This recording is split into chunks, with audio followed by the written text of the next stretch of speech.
¿Cómo están? Bienvenidos a esta clase número 9 del curso de aislamiento. En esta ocasión, como ustedes pueden ver en la pantalla, vamos a hablar sobre el método de factores límites o como se llama en inglés el bounding analysis.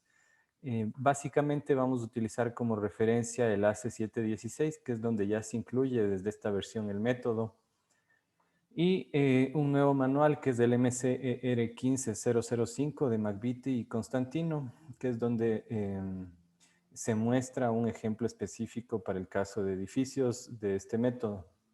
Vamos a ver básicamente diapositivas y un archivo de Excel. Entonces, lo que vamos a ver en esta clase es básicamente el marco teórico de todos los factores por envejecimiento, por pruebas y por especificación, y un pequeño ejemplo de aplicación ya con los valores reales del proyecto que ustedes van a realizar. Entonces me voy a pasar a las diapositivas para comenzar en sí esta clase. Como les decía, vamos a hablar sobre el bounding analysis. En esta ocasión o en esta clase, primero va a haber una pequeña introducción. Les voy a exponer la formulación del método. Vamos a hablar sobre el factor lambda AE, el lambda test y el lambda spec, que son los tres factores lambda que existen en las tres categorías. Y vamos a cerrar con un ejemplo de Excel. Entonces, bueno, a manera de introducción, el método o este bounding analysis también se llama en inglés Property Modification Factors, que se podría traducir como el método de factores de modificación de las propiedades. Otro nombre que se usa comúnmente es el método de los factores lambda o de los lambda factors en inglés. Cualquiera de los tres métodos, bounding analysis, property modification factors o lambda factors. Apareció por primera vez oficialmente en el ACE716, es decir, que es un método que apenas en la última versión del ACE aparece ya oficialmente. Y pongo en azul eso para edificios en el numeral 17284, porque de hecho el método ya fue incorporado desde la guía del AASHTO de 1999 para el caso de puentes. Entonces, este es un método desarrollado por el profesor Constantino en un contrato de lo que él nos contaba con la AASHTO y con el Federal Highway Association, que en principio se desarrolló para puentes, pero que tomó más o menos 15, 16 años en llegar a aterrizar en el AC716, es decir, en la aplicación para edificios. De hecho, a detalle se presenta en este otro manual que también les puse como las referencias en el sílabus, en el MCER 990012, que es un manual del MCER del año 99. Entonces, este se llama Property Modification Factors for Seismic Isolation Bearings. Este es específicamente para puentes, pero el que nos interesa a nosotros, que es la aplicación del método de edificios, es justo el que les mostraba también al principio, este 15005 del año 2015, Property Modification Factors for Seismic Isolators, Design Guidance for Buildings. O sea, este está ya específicamente enfocado a la aplicación del método en edificios y se los recomiendo que lo lean. Gran parte de esta clase está extraída de ese manual, pero el detalle, como este es un curso introductorio, lo pueden encontrar ustedes. No es tan largo de leer, aunque parezca, y creo que es uno de los mejores manuales para entender ya la aplicación en sí y el diseño de edificios. De hecho, cuando nosotros hacíamos este proyecto en la clase de aislamiento, este era nuestro principal referencia, íbamos siguiéndole porque es metódico cómo va en cada capítulo del manual explicando el diseño paso a paso del edificio. Bueno, a manera de introducción también, recuerden lo que hemos hablado ya en algunas clases. Los materiales con los que se construyen los aisladores difieren de los materiales convencionales. Los aisladores elastoméricos se construyen con goma y en el caso de los LRBs con plomo. Y los aisladores friccionantes pues se construyen con esta interfaz de teflón PTFE y de acero inoxidable pulido, que son materiales muy distintos a los que como ingenieros civiles y más específicamente como ingenieros estructurales estamos acostumbrados. Creo que en el mejor y en la mayoría de casos estamos acostumbrados al acero de refuerzo o a la varilla, al acero estructural y al hormigón, y hay algunos ingenieros que manejan también la madera, la mampostería armada, el aluminio. Sin embargo, los materiales con los que se fabrican los aisladores no son materiales que hemos revisado en nuestras clases de resistencia de materiales o de materiales en la universidad. Y eso implica que las propiedades de estos materiales, a diferencia de los convencionales que nosotros conocemos, pues pueden variar considerablemente debido a los efectos de qué. Primero, de la temperatura. Segundo, del envejecimiento, de la contaminación, de la historia de carga, entre otras razones. Hemos hablado un poco ya del tema de la temperatura y de la contaminación para el caso de los aisladores friccionantes, pero existen principalmente este tema del envejecimiento que afecta a todos los tipos de aisladores en realidad. Y otra cosa que es importante, ustedes en acero usan el AISC y en el caso del hormigón el ACI, pero existen códigos establecidos y que tienen ya una historia conocida y comprobada, de acuerdo a muchos estudios, son una especie, incluso existen manuales que rigen la construcción y la fabricación del hormigón, del acero estructural, de la varilla de refuerzo.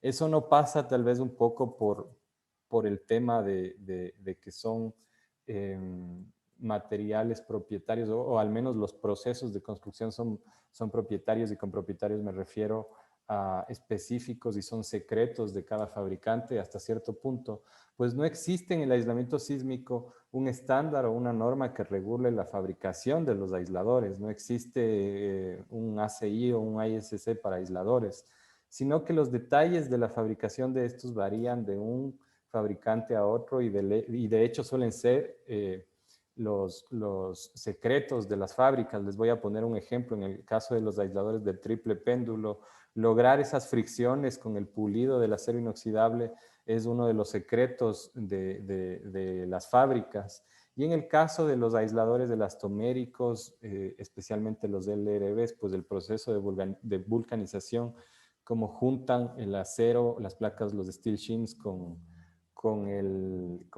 la goma natural, pues es igual como insertan el plug de plomo. Todos estos vienen a ser detalles de fabricación específicos y diferentes a veces tal vez en fabricantes.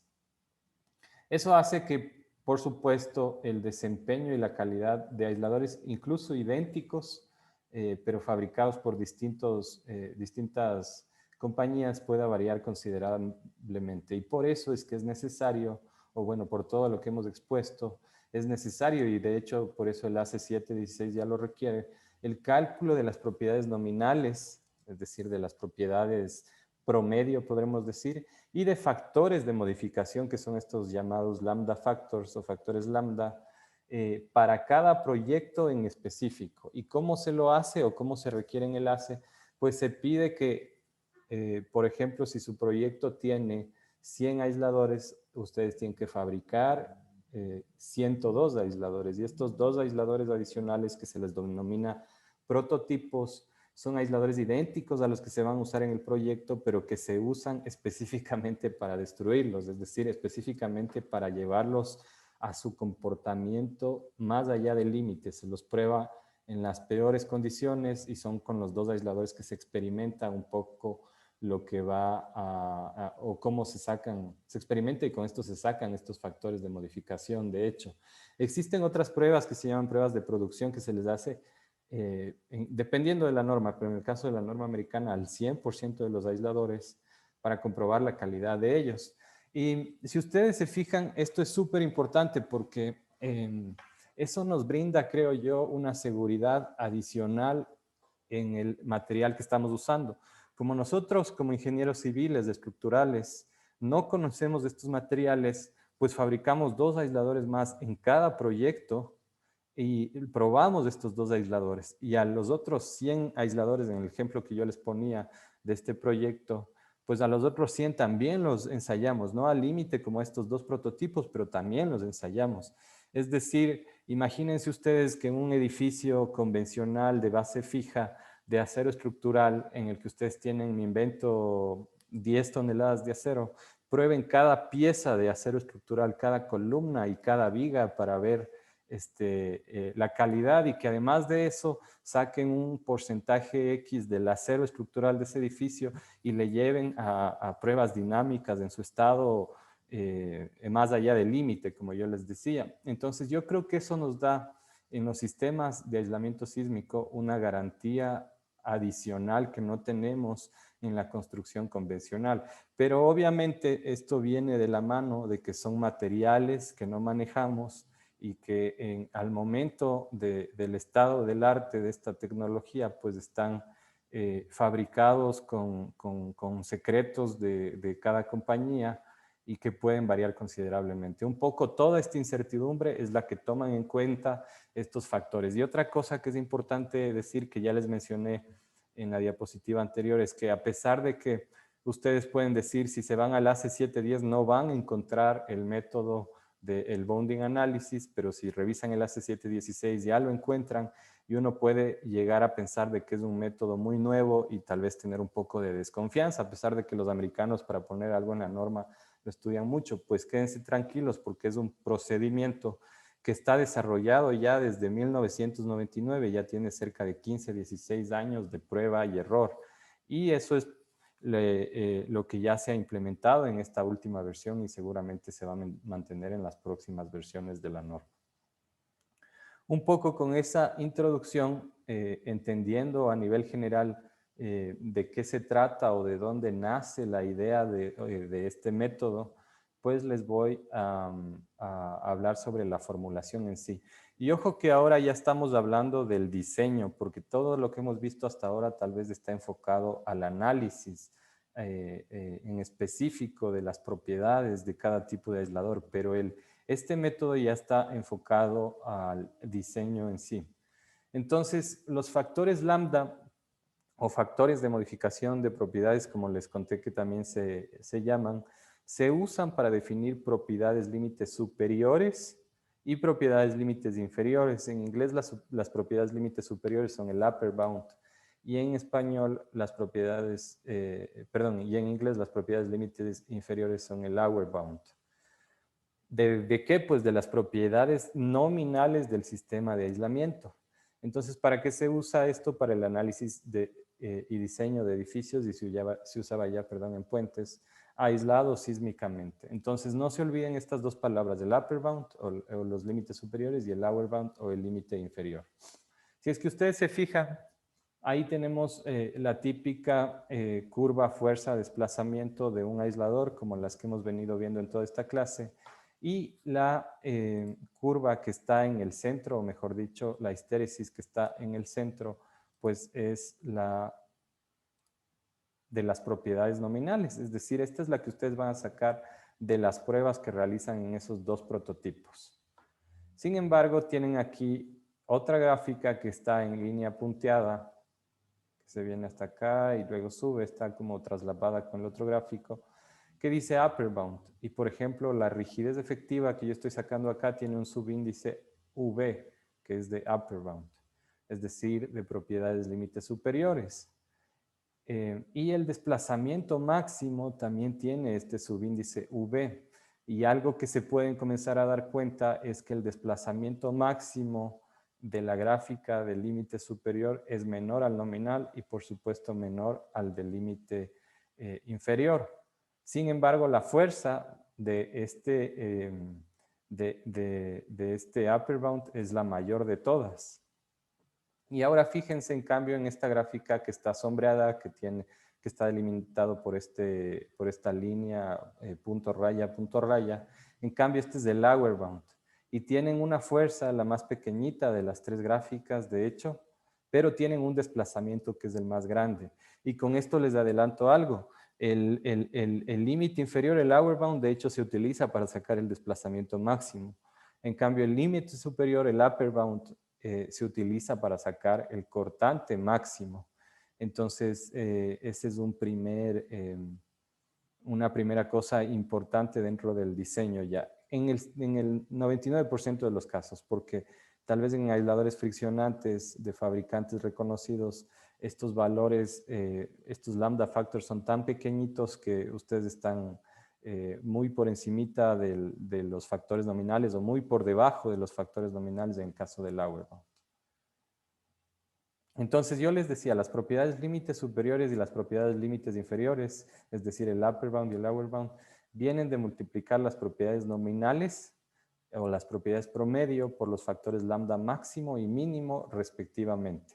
Y vamos a identificar con este lambda max al factor de propiedades límites superiores y con lambda min, este subíndice, al de propiedades límite inferiores. Entonces, ¿cómo se saca las propiedades de límites superiores? Pues yo voy a tener las propiedades nominales que voy a extraer de las pruebas que realizo en los prototipos. No todas, ya van a entender poco a poco. Y multiplico por estos factores. En este caso, el factor sería el lambda upper bound o el lambda máximo y obtengo las propiedades del límite superior. Lo propio en el caso de las propiedades del límite inferior. Tengo las propiedades nominales, multiplico por el factor lambda min o lambda LB del lower bound y obtengo las propiedades del límite inferior. Las propiedades nominales, hablemos antes de seguir avanzando con cómo se obtienen las propiedades del límite superior e inferior, provienen del promedio de los 3 ciclos del ítem 3 de las pruebas de los 2 prototipos de aisladores de acuerdo con 17822. ¿Y por qué tachado el ítem 2? Porque en el ACE 716, de hecho, eso es lo que pide la norma. Si ustedes se van al capítulo 17, al numeral 17.8.2.2, ustedes van a ver que dice que las propiedades nominales se obtienen del promedio de los 3 ciclos del ítem 2. ¿Cuál es el ítem 2? El que les pide una carga incremental, 0.33 me parece que es, 0.67 y luego un dm, es decir, un desplazamiento gradualmente incrementado. Sin embargo, yo les muestro la forma en la que yo lo aprendí y que para mí también tiene mucho más sentido. El ítem 3, en cambio, les pide 3 ciclos del desplazamiento máximo, es decir, 3 ciclos al dm, que es una prueba mucho más exigente en el aislador.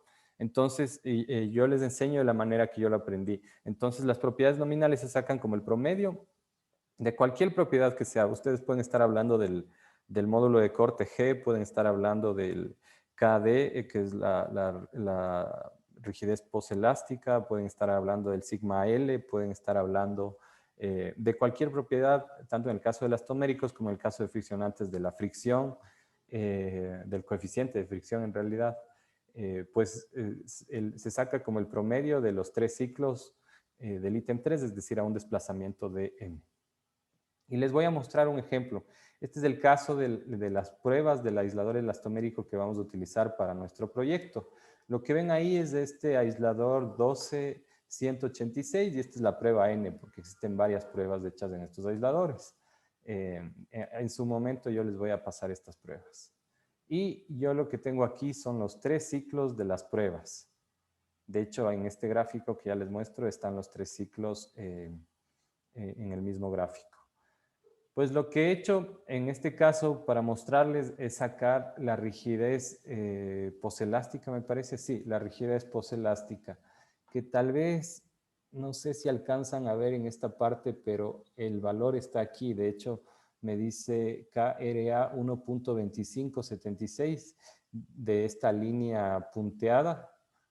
El promedio en realidad me está sacando de la superior y de la inferior en el mismo ciclo. Este es un ciclo y es el valor que yo he puesto aquí en esta tablita. Entonces, aquí tengo el número de ciclo. Tengo 2 partes de esta tabla porque esto es del prototipo 1 y esto es del prototipo 2. Ahorita estoy viendo del prototipo 1, que es del 12186, los 3 ciclos de la prueba N del 12186 y tengo 1.2576 para el primer ciclo. Para el segundo ciclo tengo 1.0998 y para el tercer ciclo, perdón, tengo 1.0651. Es decir, que el promedio de las rigideces poselásticas de los 3 ciclos para mi primer prototipo, el 12186, es 1.14 kilonewtons por milímetro. No les muestro aquí, pero tengo otro prototipo que es el 12191. Tengo gráficas similares a estas. Yo he extraído los valores de las rigideces poselásticas en cada ciclo y he obtenido para el segundo prototipo pues un valor de rigidez poselástica promedio KD de 1.17 kilonewtons por milímetro. ¿Y cuál sería entonces, en definitiva, mi rigidez poselástica promedio para el caso de este proyecto en el que yo tengo estos dos prototipos del 12186 y el 12191?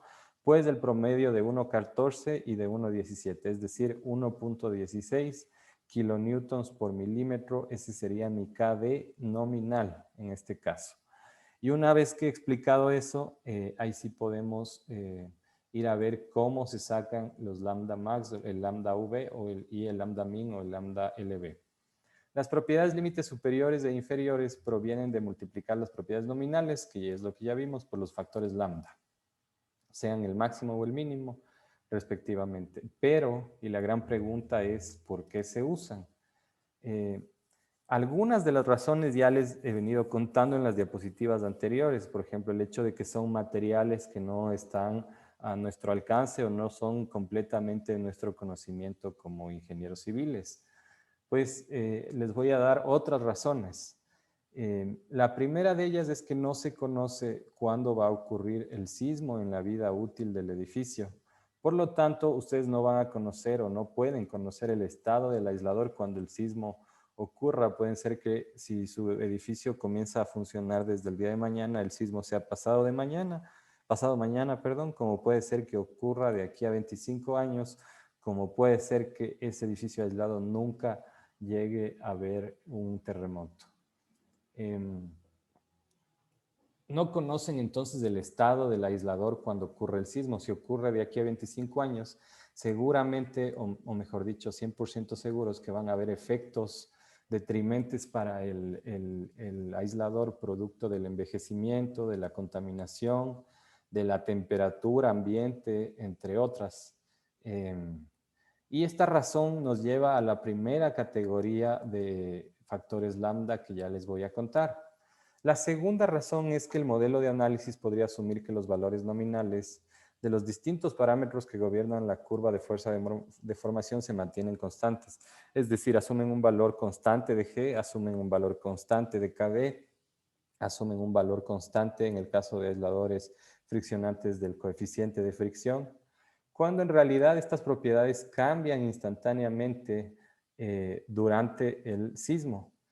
¿Por qué? Debido a la historia de carga, debido al calentamiento. En el caso de los friccionantes existe fricción entre las dos superficies y se tiende a calentar, y lo propio ocurre en el caso del plomo en los aisladores del LRB, perdón. El scratching, que es un efecto que ya les voy a contar, pero que ya quiero mencionarlo, entre otras razones. Y esta razón lleva a la segunda categoría de aisladores. Cada una de estas tres razones lleva a una categoría de factores lambda, que es lo que vamos a ver en la siguiente diapositiva. Los valores nominales obtenidos de dos prototipos, que son los que se prescribe el AC716, con los que se diseña, que se prueban de acuerdo al AC16, van a diferir de las propiedades nominales de todos los aisladores producidos para el proyecto. Por efectos normales o tolerancias que pueden ocurrir por la variación en la manufactura o fabricación de los aisladores. ¿Qué les está diciendo esto? Que si ustedes tienen ese ejemplo que yo les decía de 100 aisladores en un proyecto, pues seguro que los valores promedios de cada una de las propiedades con las que diseñan, llámese G, QD, KD, fricción, etcétera, pues de seguro que van a ser distintos en cada aislador. Si ustedes sacan el promedio de todas esas, tal vez incluso sean distintos a los promedios de los dos prototipos, que son esos dos aisladores para completar esos 102 que tuvieron que fabricar para este ejemplo que les decía de este proyecto. Entonces, estos factores o esta tercera categoría tomen en cuenta eso. Entonces, ¿por qué se usan? Aparte de las razones que ya hemos visto, estas son tres razones más. Y esas tres razones definen los tres tipos de factores lambda existentes. Que claro, son los siguientes. El primero, el lambda AE. ¿Qué toma en cuenta esto? Pues los factores ambientales, que en inglés es environmental y por eso la E.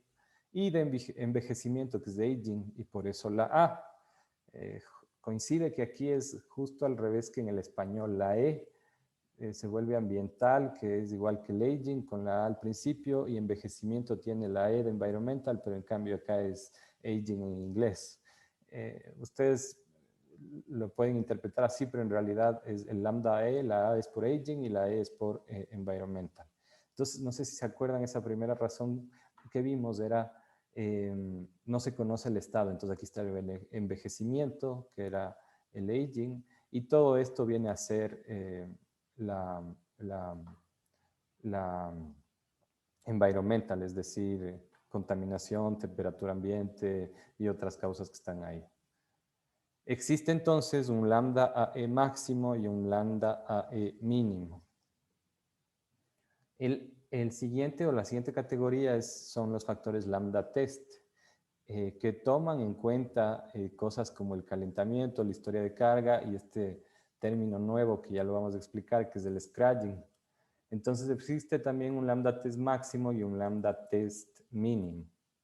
Y finalmente, la tercera razón que nos lleva a la tercera categoría de factores de modificación de las propiedades es el lambda spec, que toma en cuenta las variaciones permisibles o tolerancias en la fabricación o manufactura de los aisladores. Entonces también existe un lambda spec max y un lambda spec min. Las propiedades del límite superior se obtienen multiplicando estos tres categorías en sus valores máximos, y las propiedades del límite inferior se obtienen multiplicando estas tres categorías en sus factores o en sus valores mínimos, es decir, el upper bound y el lower bound. ¿Cuál es la fórmula que ustedes van a encontrar en la norma, en la fórmula 17.2 raya 1? Pues obtienen el lambda max como 1 más 0.75 del lambda AE max, es decir, el que toma en cuenta los factores ambientales y de envejecimiento, menos 1 por el lambda test max, que es el que toma en cuenta el calentamiento, la historia de carga y el scratching, por el lambda spec max, que es el que toma en cuenta las tolerancias en la fabricación, pero ese factor tiene que ser mayor o igual a 1.8. Y existen ciertas condiciones en las que no necesariamente tienen que respetar este mayor o igual a 1.8 porque es un factor grande, es casi el doble de las propiedades nominales. ¿Por qué existe este paréntesis aquí con el 1 más 0.75 por esto menos esto? Un poco para tomar en cuenta el hecho de que es demasiado conservador asumir que las tres cosas ocurren al mismo tiempo, es decir, que yo voy a tener efectos ambientales y de envejecimiento al mismo tiempo que voy a tener estos efectos de calentamiento, historia de carga, más efectos de variaciones permisibles en la manufactura. Y este factor de 0.75, de hecho, existen recomendaciones en alguno de estos manuales del MCR que les cuento, en el que este factor se puede cambiar por 1, porque lo que estoy haciendo aquí es reducir el factor por 1 para el caso de estructuras esenciales. Por ejemplo, un hospital, en vez de ponerle 0.75, le dejan en 1 y no le bajan a este primer factor. En el caso del lambda mínimo, que sería el que uso en el lower bound, es lo propio, pero aquí tengo un menos y este tiene que ser menor o igual que 0.6. Igual existen condiciones específicas en las que yo puedo no ser tan conservador para utilizar un valor tan bajo. Entremos entonces a la primera categoría, es decir, a la que toma en cuenta los efectos ambientales y de envejecimiento. Estos efectos en realidad no pueden ser cuantificados por las pruebas de los dos prototipos, sino que lo que se usa es más bien una combinación de los resultados de las pruebas de calificación, la teoría y el análisis.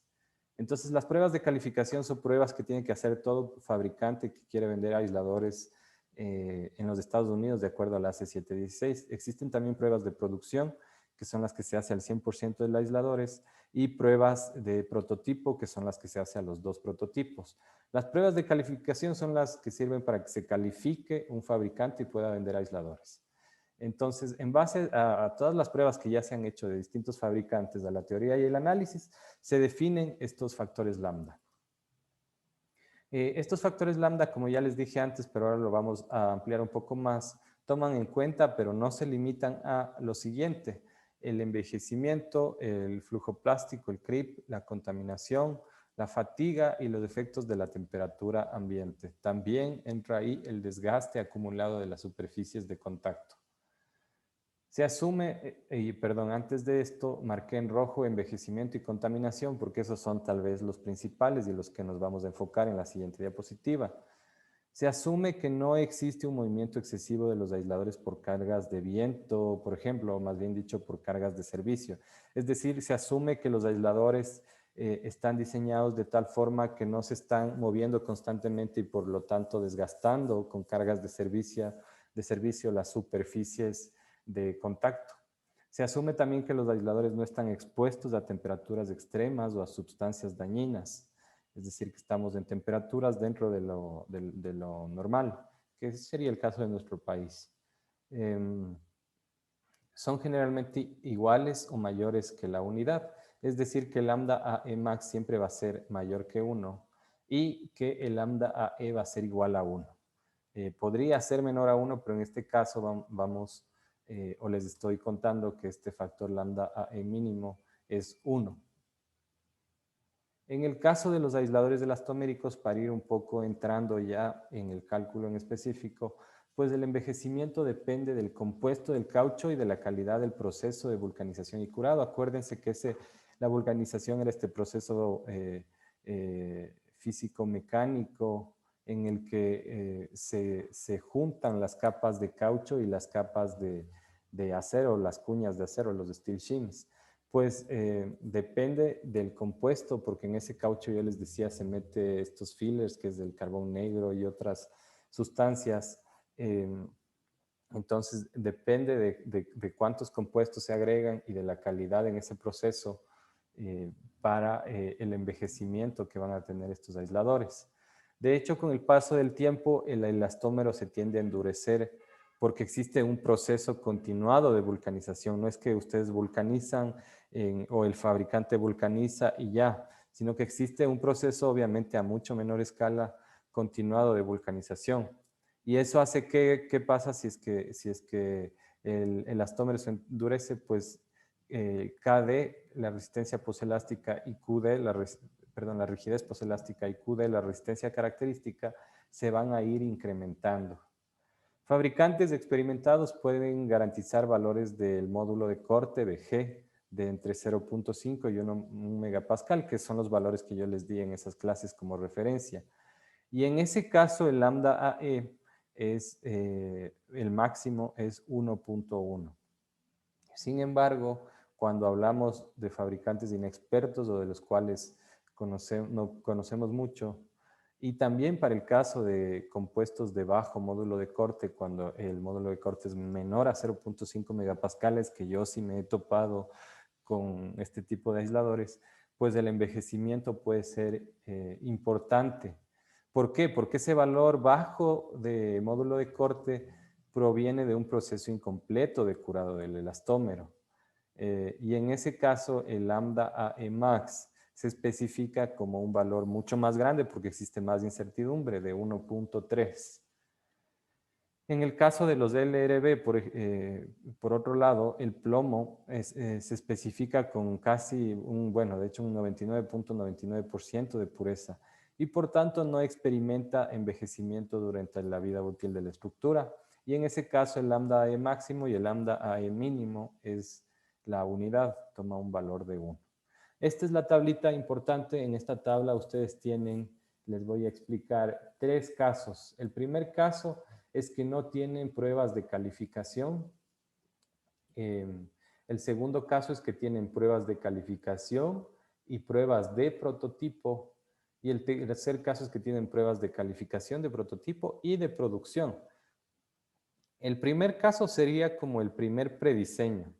Es decir, ustedes no tienen idea de los valores de las propiedades, entonces toman los factores lambda, max y min, que están en esta primera y segunda fila de cada categoría, como los mayores, los más conservadores. Y depende de la propiedad también. Por ejemplo, en el caso, nosotros nos hemos concentrado en los LRBs y en los NRBs, pero de bajo amortiguamiento, no los de alto amortiguamiento. Entonces, en los de bajo amortiguamiento, por ejemplo, el KD, que depende del módulo de corte, pues toma un valor de 1.3 porque les decía ese puede haber este proceso incompleto de curado y como ustedes no tienen mayor información, no existen ni siquiera pruebas de calificación, pues toman el valor más grande y en la unidad toman el valor más conservador, que sería 1, porque sería menos conservador obviamente si toman un factor menor a 1, en este caso 0.8, 0.6, no sé. Y en el caso de los LRBs para esta primera categoría, pues igual toman un factor alto de KD porque son aisladores igual de caucho y aplica lo mismo que para los NRBs. Sin embargo, si ustedes se fijan, para el QD toman un valor de 1. ¿Y por qué? Porque el QD, acuérdense, que es el valor de la intersección en la curva de fuerza de desplazamiento en las ordenadas, depende del sigma L por AL, es decir, de la resistencia a la fluencia del plomo por el área del plomo, es decir, es la resistencia característica. Y lo que les estoy diciendo aquí es que en el caso del plomo, como se especifica con esta pureza, pues no se experimenta un envejecimiento durante la vida útil de la estructura, por tanto no es necesario este factor de modificación de las propiedades. El segundo caso, que es el más común, es que ustedes acuden a un fabricante que ya ha hecho sus pruebas de calificación y que ustedes obviamente van a sacar sus dos prototipos o van a construir sus dos prototipos, le van a pedir, mejor dicho, al fabricante que les construya dos prototipos adicionales a los 100 en ese ejemplo que yo les decía de su edificio, para con ellos hacer las pruebas de los prototipos aparte de las pruebas de calificación. ¿Eso en qué nos ayuda o cuál es la diferencia? Que este factor de 1.3 en lambda max se reduce a 1.1 tanto en KD para los LRBs como en KD para los NRBs. Y el factor mínimo se mantiene en la unidad, que es el caso más conservador. Y el tercer caso es cuando ustedes ya han hecho esas pruebas, es decir, el fabricante en algún momento cuando empezó o no sé, realmente no sé si es que esto es un proceso cada cierto periodo de tiempo que lo hacen, pero el fabricante hizo sus pruebas de calificación ante la autoridad competente. Para su proyecto hicieron las pruebas de prototipo. Y además de las pruebas de prototipo, que son esos dos aisladores más, hicieron las pruebas de producción, es decir, en el 100% de los otros aisladores, es decir, los 100 aisladores en ese ejemplo que yo les ponía. En este caso, en específico, se mantiene el mismo factor siendo conservadores, pero en otras tablas que ya van a ver de otros factores, pues incluso este valor se puede reducir. Nosotros a nivel de diseño, que eso es lo que vamos o estamos enfocando este curso, vamos a utilizar esa categoría B, es decir, que su fabricante ya tiene pruebas de calificación y que ustedes van a hacer las pruebas de los dos prototipos. Perfecto. Entonces, vamos a ver ahora en el caso de los aisladores friccionantes. En el caso de los aisladores friccionantes, nos vamos a concentrar, como lo hemos hecho en todo este curso, en una interfaz en específico, que es esta interfaz entre el teflón o PTFE y el acero, y el acero inoxidable no lubricada, porque existe también aisladores friccionantes lubricados que tienen un conducto pequeñito y dejan escapar un lubricante para ayudar, pero ese es completamente otro proceso de fabricación. Y existen también otras interfaces entre acero a acero y otros materiales, etcétera, que no vienen al caso. Nosotros nos vamos a concentrar en esta interfaz. Dicho sea de paso, en el AC716 existen factores para esta interfaz no lubricada y lubricada. Con el paso del tiempo, el coeficiente de fricción y por tanto la resistencia, porque acuérdense que en esta curva de fuerza de formación de los aisladores friccionantes, el cruce con las ordenadas, que es la resistencia característica QD, pues no era más que la fricción por el peso. Pero bueno, en este caso, con el paso del tiempo, el coeficiente de fricción aumenta, principalmente debido a la corrosión del acero inoxidable. El acero inoxidable no es inoxidable al 100%. Con el paso del tiempo se comienza también a corroer. Y lo que se usa, al menos para fabricantes expertos, digamos, o experimentados más bien, es un lambda A. Ojo que no es lambda AE, es lambda A, porque solo es el que se refiere al aging, al envejecimiento máximo de 1.1 y a lambda A mínimo de 1.1. La contaminación, que es un factor ambiental, environmental, es decir, el lambda E, en este caso le han puesto lambda C, es principalmente por este efecto que vimos cuando hablábamos en la segunda parte del curso de la fricción en la primera de esas clases. Es decir, hablábamos de estos efectos de cuerpos extraños y de la abrasión, y principalmente debido a esos dos efectos o a esos dos mecanismos es que existe contaminación. ¿Y qué pasa? Que se ocasiona un incremento en el coeficiente de fricción. El factor lambda máximo depende también, y es una cosa importante, de si la superficie cóncava está arriba o abajo. Acuérdense que vimos unos ejemplos de ese aislador grandísimo para este puente, el Benicia Martínez, en el que la superficie cóncava estaba abajo, con este señor parado sobre el aislador. Entonces, claro, si está abajo, la contaminación, todos estos efectos, estos cuerpos extraños, tiende a acumularse en la superficie inferior por gravedad. Pero si es que su aislador de simple, esto es específico de los aisladores de péndulo simple, pero si es que su superficie cóncava en cambio está en la parte superior, pues no existe un factor tan crítico porque no se acumula la contaminación. Esta contaminación va a tender a caer por gravedad. Entonces, en el caso específico de los aisladores de péndulo simple, se utiliza un lambda C máximo de 1.1 y un mínimo de 1.1, perdón, de 1, pero depende de si la superficie cóncava está arriba o abajo. Y en el caso de los de triple péndulo, pues ya les voy a mostrar la tabla, pero ahí existen varias superficies y necesariamente unas están abajo y otras están arriba, entonces es más bien un valor de 1.05, un valor promedio.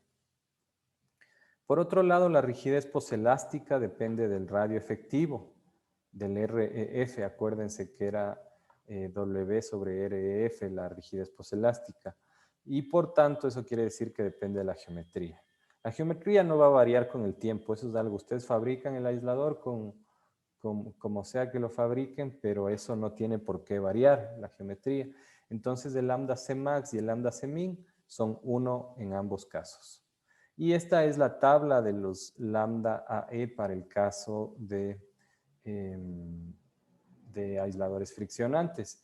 En este caso tienen las tres categorías que hablamos antes, pero aquí tienen dividido, es decir, aquí tienen lambda A max y lambda C max, es decir, por aging, por envejecimiento y por C por contaminación. La multiplicación de estos dos les da el lambda AE max. Y el lambda min en todos los casos, conservadoramente, acuérdense, es 1.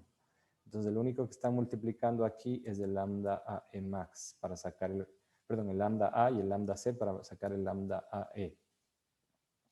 Lo que les decía, entonces, aquí depende de si tienen un aislador de péndulo simple. ¿Por qué? Porque ahí hay dos categorías más que están en estas columnas. Si es que la superficie cóncava está hacia arriba o está hacia abajo.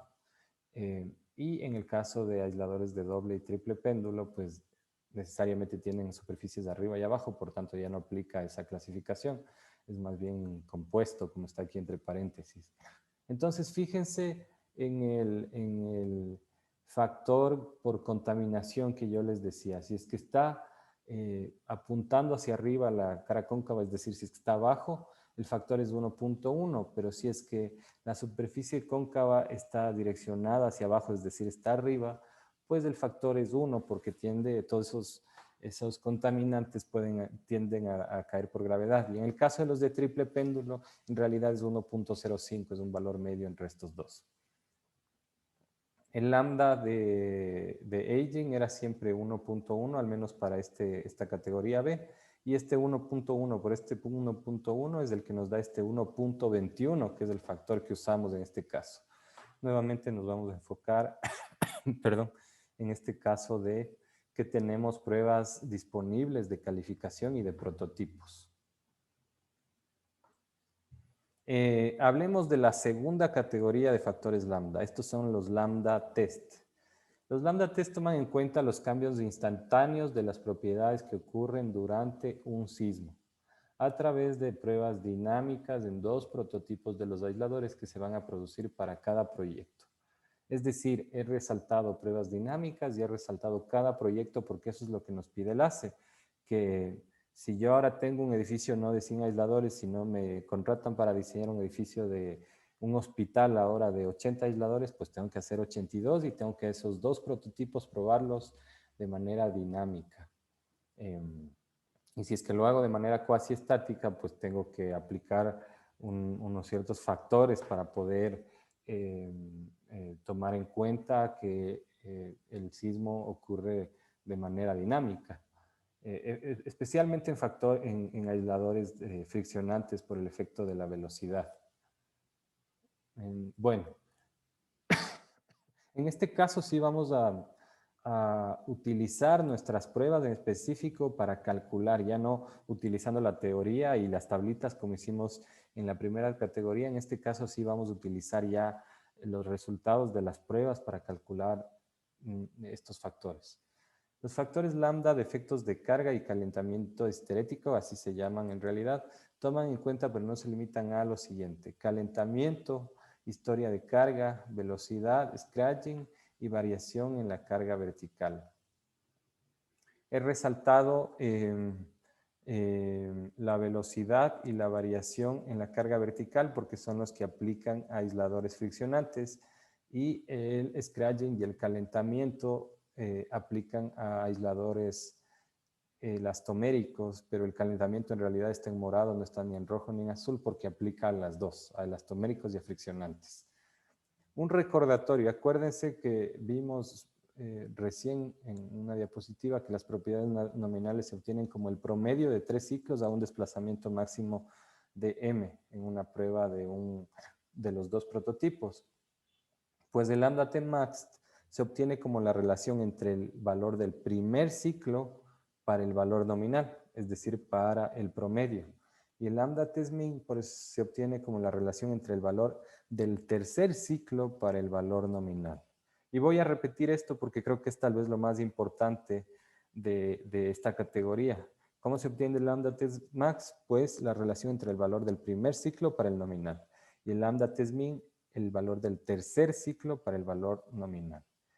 En el caso de los aisladores elastoméricos, teníamos esta tablita que estábamos revisando una propiedad en específico, que en este caso era QD. Teníamos nuestros dos aisladores, el prototipo 1, el 12186, y el prototipo 2, el 12191. Obtuvimos el promedio de estos tres, 1.14, de estos tres, 1.17, y el promedio de 1.14 y 1.17, 1.16. Y esta es nuestra rigidez poselástica KD nominal de 1.16 kilómetros por milímetro. ¿Cómo obtenemos el lambda T max?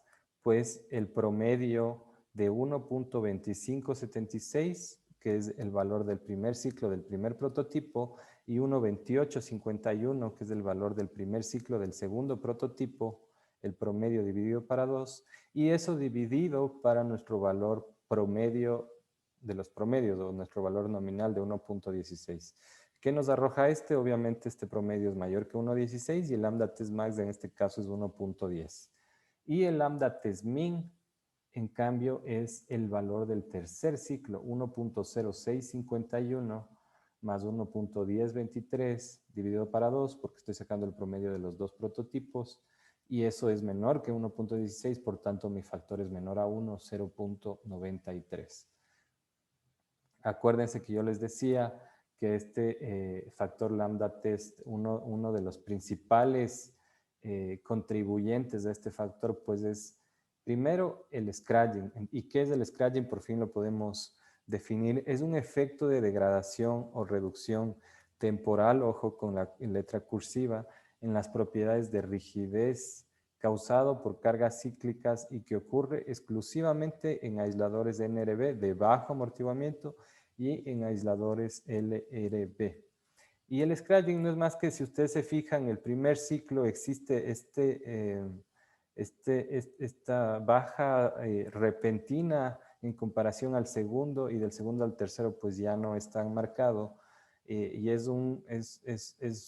lo van a leer a más detalle en el manual si es que lo hacen, pero es un efecto normal. De hecho, antes se pensaba que era un problema del caucho virgen, que tenían que de hecho quitarle este scratching, entonces lo que hacían es primero ya en una prueba de cada aislador quitarle este valor para que, claro, en los siguientes ciclos ya les vuelva a dar todo uniforme y no tengan este primer ciclo. Lo que se descubrió con el tiempo es que por este proceso prolongado de vulcanización, el caucho recupera sus propiedades originales, y si es que ustedes de ese mismo aislador después de 10 años le sacan del edificio y le vuelven a probar, van a tener nuevamente este primer ciclo así. Entonces, lo que se optó para ser conservadores es de no hacer ese proceso que hacía el fabricante antes de quitarle este scratching, sino que se tome en cuenta ya en las pruebas. Eso primero. Y la segunda razón que influye en el caso de los aisladores de LRB en exclusivo para que exista esta degradación de la rigidez es que existe calentamiento del plomo. En los aisladores de NRB el calentamiento es descartable porque es menor a 1 grado centígrado y por lo tanto no causa degradación en las propiedades. Sin embargo, en el caso de los aisladores de LRB, acuérdense que el núcleo de plomo es el que provee este amortiguamiento adicional. ¿Y cómo lo provee? Pues fluyendo a corte a medida que el aislador se mueve de un lado para otro. Pero ustedes saben que la energía se transforma. ¿Y cómo se transforma esta energía de fluencia? Pues en calor. Y ese calor degrada las propiedades del plomo. De hecho, en la investigación que yo hice, justo exploraba eso, que para ciclos cortos, o mejor dicho, para sismos de corta duración, existen pocos ciclos y por eso el ACE, que un poco está diseñado para California en los Estados Unidos, porque ellos son los que lideran la investigación, y ellos tienen sismos corticales, ellos no tienen sismos de subducción, y los sismos corticales generalmente son de corta duración, y por lo tanto para ellos 3 ciclos a un periodo de 3, 4 segundos les lleva a un terremoto de 12, no sé, 12 segundos, que es un promedio más o menos de la duración de los terremotos que ellos tienen. Me refiero con ellos a California. Y por lo tanto los 3 ciclos están bien. Y el calentamiento no llega a ser, es importante, pero no tan importante. Pero ¿qué ocurre en lugares como Seattle, en el estado de Washington, en los Estados Unidos, donde sí tienen terremotos de subducción?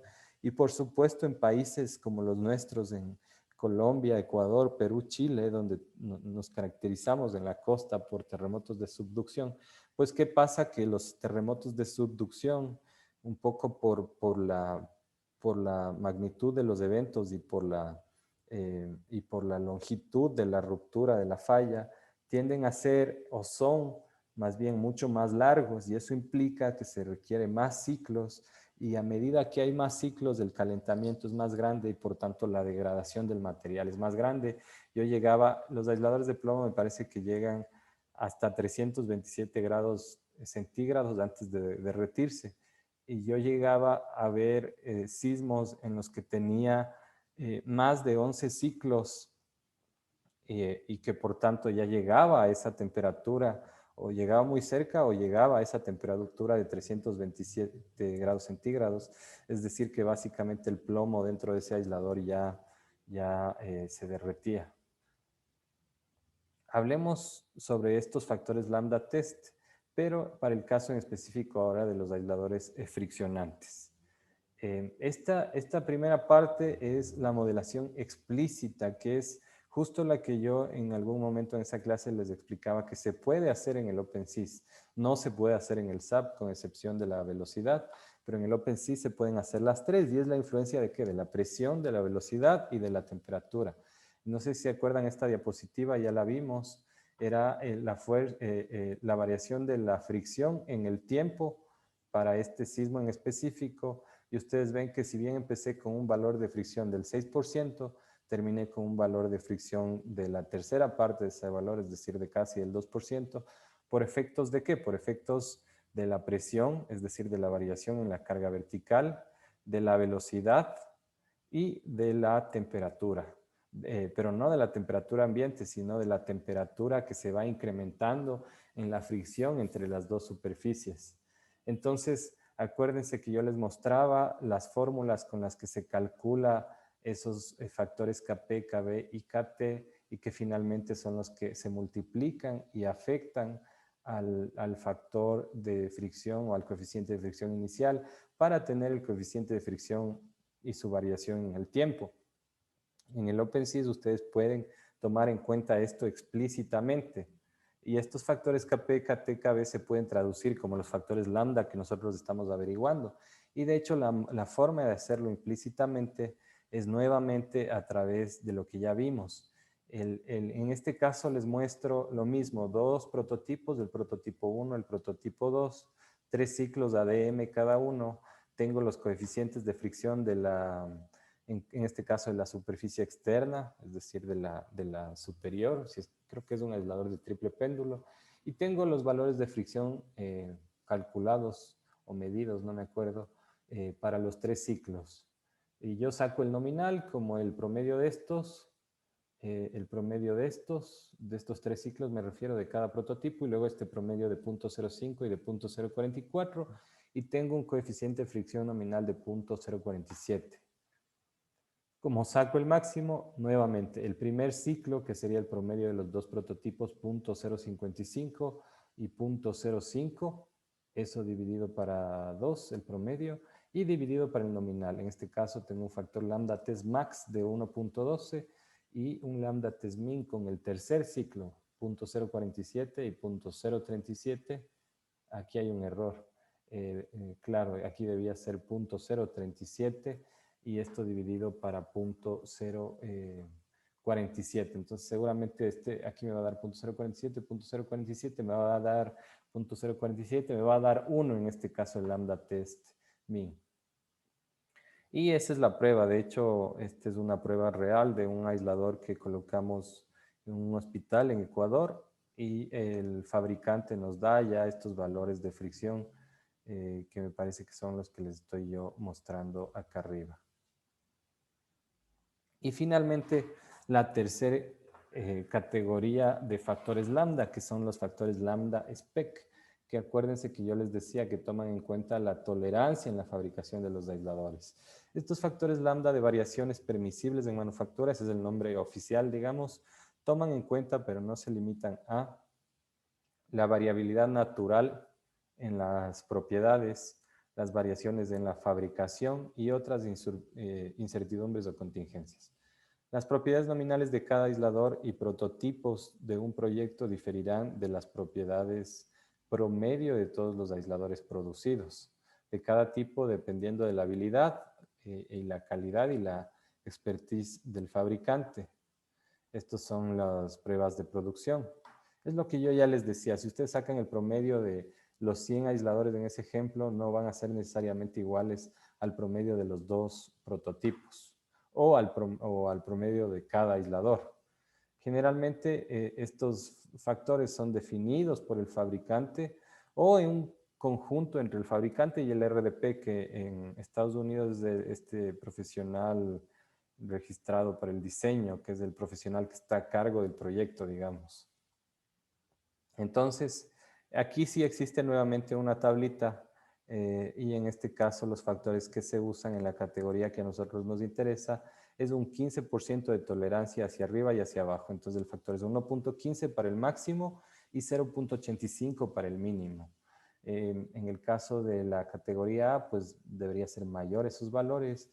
Y en el caso de la categoría C, que es cuando ya tienen toda la información, pues es a 1 porque ya conocen la variación en sus propiedades. Entonces, recuerden, hemos visto los lambda AE, los que toman en cuenta los factores ambientales y de envejecimiento, los lambda test, que son los que toman en cuenta la historia de carga, el scratching, todos estos efectos, la temperatura, el calentamiento, y estos lambda spec que dependen de la tolerancia en la fabricación y en la variabilidad natural de las propiedades. La primera y tercera categoría, es decir, los lambda AE y los lambda spec, se calculan a través de estas tablas. Entonces ustedes simplemente cogen las tablas que yo les di en las diapositivas, que están en este MSR 15005, que les mencionaba como una de las referencias, y los aplican. Sin embargo, el lambda test sí se calcula en específico como el lambda test max, el primer ciclo para el promedio de los 3 ciclos, haciendo toda esta matemática de los 2 prototipos, y el lambda test min como el valor del tercer ciclo para el promedio de los 3 ciclos, igual haciendo la matemática para los 2 prototipos. Hagamos entonces, o más bien dicho, todos estos ejemplos que yo les he mostrado los tengo en un Excel, entonces les voy a ir mostrando un poco más a detalle ya el resumen de los 3 factores. Perfecto, entonces me pasé al Excel. ¿Qué tengo acá? Nosotros vamos a hacer 2 ejemplos o 2 proyectos, uno con aisladores elastoméricos y otro con aisladores friccionantes. Esta tablita que yo les estoy mostrando acá ya es parte de su proyecto. Entonces, este es el resumen del cálculo de mis lambda factors. Yo en este Excel tengo hecho todo el procedimiento para el prediseño antes de pasar al modelo. Y ustedes si se fijan, aquí tengo los primeros, bueno, aquí pusimos primero los lambda AE, en este caso he puesto primero los lambda test. Em, Aquí en el número 2 tengo los lambda AE y en el 3 tengo los lambda spec. Entonces le he dividido, en el caso de los elastoméricos, ¿qué nos importa? Pues del módulo de corte, el sigma L, y en el caso de los, perdón, de los LRBs, y en el caso de los de goma natural, pues simplemente el módulo de corte. Esas son las propiedades en las que yo he sacado estos factores y en las que se saca en realidad. Entonces, si ustedes se fijan, por ejemplo, el testing, el lambda test, que es el que se saca, yo les decía calculando, tengo el lambda test max y acá el lambda test min. Y el lambda test max lo tengo dividido en el producido lambda heating, producido por el calentamiento, y lambda scratching, producido por este fenómeno que yo les decía, esta degradación temporal de las propiedades, producido en los aisladores elastoméricos. Entonces, ¿cómo obtuve yo cada uno de estos factores? En el caso, ¿por qué es 1? Por ejemplo, el heating, ¿se acuerdan que yo les decía que en los elastoméricos apenas sube 1 grado centígrado la temperatura y es detrimente? Por tanto, el factor máximo es 1, no existe fórmula aquí. En cambio, este sí me referencia a otro lugar y me dice el sigma L para el calentamiento es 1.28. Vamos a esta LRG28. Esta LRG28 es la prueba de este aislador y este valor no es más que aquí yo tengo, he sacado de mis pruebas del valor para cada ciclo del sigma L, luego el promedio para el primer prototipo y lo propio para el segundo prototipo.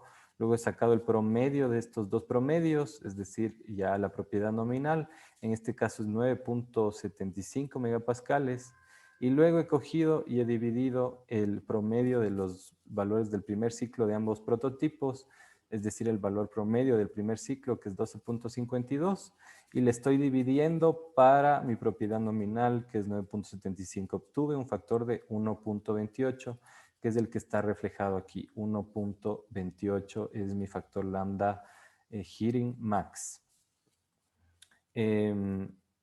Y en el caso de los aisladores de núcleo de plomo, pues el calentamiento, acuérdense, yo les decía en este caso, no es tan importante.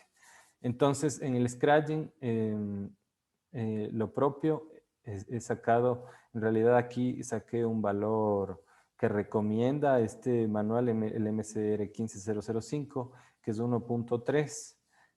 Para el sigma L he dejado 1 porque no afecta al sigma L. Y acá he puesto 1.07, nuevamente sacando en este caso de este otro NRAF23, NRAF23, sacando de la misma manera que hicimos en el ejemplo en las diapositivas. Así es como ustedes van armando esta tablita. Entonces, finalmente, el lambda test max es la multiplicación de los dos, del producto del calentamiento y del producto del scratching, en este caso 1.3, 1.28, 1.07. Lo propio hacen con el lambda test min, y aquí ya tienen sus factores lambda test. En el lambda environmental, acuérdense, el lambda AE sacábamos de fórmulas. Yo estoy en la categoría B, asumiendo que tengo esas pruebas de calificación y de los prototipos. Entonces era 1, 1, acá 1 y acá 1, 1, y el mínimo era siempre 1.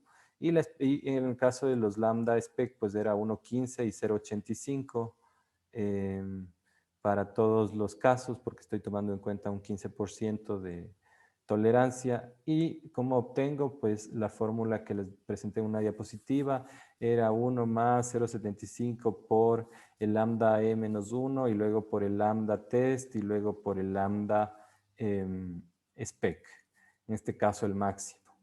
Tengo un valor de 1.6 para el módulo de corte, de 1.48 para el sigma L y de 1.33 para el módulo de corte. En el caso del NR, este proyecto tiene, eso debía haber explicado al principio, tiene una mezcla de aisladores de elastoméricos NRBs y de goma natural y de aisladores de elastoméricos con núcleo de plomo NRBs. Por eso es que tengo las dos categorías. Y el mínimo lo propio, pero ocupando la otra fórmula. Entonces tengo esos valores. Yo de mis propiedades nominales, que acuérdense, sacaba como el promedio de los dos prototipos de los 3 ciclos en cada caso. Tengo 0.46, por ejemplo, megapascales, 9.75 megapascales y 0.5 megapascales. ¿Cómo saco mi valor de límite superior, mi upper bound? Pues 0.46 por 1.61, 0.75. Y mi lower bound, en este caso, pues 0.85 por 0.46. Y solo por tener una idea, aquí he sacado la relación entre el valor mayor y el valor menor, es decir, el valor de propiedad superior, el upper bound, y el valor de propiedad inferior, el lower bound.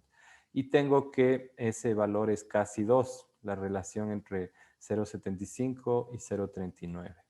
Esta tablita está más o menos en este formato, en ese manual. Yo la he pasado acá al Excel y les he ido tratando de explicar cada factor, pero ustedes lo van a hacer a detalle cuando ya hagan su proyecto. Como les decía, este y este lo sacan de las tablas en el que tienen que prestar un poco de atención dependiendo de qué propiedad sea el módulo de corte o el sigma L, y dependiendo de qué estén viendo, calentamiento o scratching, es este de acá, y este es el que sí calculan de las pruebas, un poco como les he estado mostrando. Lo propio se hace para los aisladores friccionantes. En este caso, el único parámetro que ustedes revisan es la fricción. Y como aquí estamos hablando de un aislador de péndulo triple, pues tengo dos valores de fricción, el de las superficies interiores, de la superficie cóncava de radio pequeño, y el de las superficies exteriores. Aquí estoy, me parece, utilizando la nomenclatura de Berkeley y no la de Buffalo. Entonces, pues aquí nuevamente estos factores salen de tablas, estos factores salen de tablas, y los únicos que yo tengo que calcular son estos de aquí. Por ejemplo, este viene de la hoja exterior-interior G30, exterior-interior G30, justamente aquí tengo este 1.12, lo mismo. El primer ciclo dividido para el valor nominal, que es este de acá, el promedio de los 3 ciclos en el caso de esta fricción. Y siguen más o menos el mismo procedimiento y obtienen aquí sus factores. Entonces, básicamente esa es la manera en la que se obtienen estos factores lambda, y recuerden, hemos de hecho revisado las 3 categorías. Entonces, un poco ya para finalizar simplemente esta clase, pues hemos mostrado el procedimiento para obtener las propiedades límites superiores e inferiores, y hemos ejemplificado el cálculo de los factores lambda. En realidad no es nada complicado, lo que tienen que ser es ordenados e ir sacando todas estas propiedades de cada uno de los ciclos, de cada una de las pruebas de los 2 prototipos. Y en el caso de lambda A y de lambda spec, pues simplemente se refieren a estas tablas. Muchas gracias y nos vemos en la siguiente clase.